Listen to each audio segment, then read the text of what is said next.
नमस्कार दोस्तों, आज हम लोग सुनेंगे श्री कृष्ण और सुदामा की मित्रता की कहानी। तो दोस्तों, वीडियो को पूरा अंत तक देखना और हमारे चैनल को सब्सक्राइब जरूर कर लेना। सुदामा गरीब ब्राह्मण थे। अपने बच्चों का पेट भर सके उतने भी सुदामा के पास पैसे नहीं थे। सुदामा की पत्नी ने कहा, हम भले ही भूखे रहें लेकिन बच्चों का पेट तो भरना चाहिए न। इतना बोलते बोलते उसकी आंखों में आंसू आ गए। सुदामा को बहुत दुख हुआ। उन्होंने कहा, क्या कर सकते हैं, किसी के पास मांगने थोड़े ही जा सकते हैं।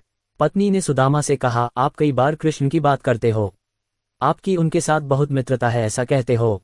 वे तो द्वारका के राजा हैं, वहां क्यों नहीं जाते? जाए न, वहां कुछ भी मांगना नहीं पड़ेगा। सुदामा को पत्नी की बात सही लगी। सुदामा ने द्वारका जाने का तय किया।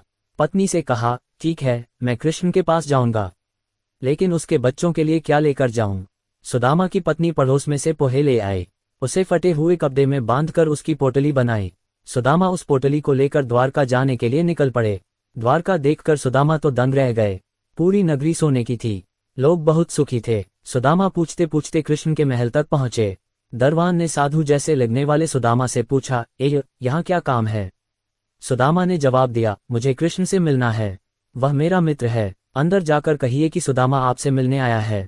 दरवान को सुदामा के वस्त्र देखकर हंसी आई। उसने जाकर कृष्ण को बताया।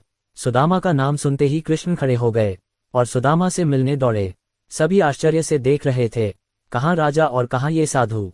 कृष्ण सुदामा को महल में ले गए। सांदीपनी ऋषि के गुरुकुल के दिनों की यादें ताज़ा की। सुदामा कृष्ण की समृद्धि देखकर शर्मा गए। सुदामा पोहे की पोटली छुपाने लगे, लेकिन कृष्ण ने खींच ली। कृष्ण ने उसमें से पोहे निकाले और खाते हुए बोले, ऐसा अमृत जैसा स्वाद मुझे और किसी में नहीं मिला। बाद में दोनों खाना खाने बैठे।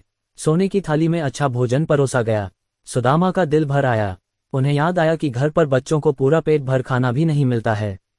सुदामा वहां 2 दिन रहे। वे कृष्ण के पास कुछ मांग नहीं सके। तीसरे दिन वापस घर जाने के लिए निकले। कृष्ण सुदामा के गले लगे और थोड़ी दूर तक छोड़ने गए। घर जाते हुए सुदामा को विचार आया, घर पर पत्नी पूछेगी कि क्या लाए तो क्या जवाब दूंगा।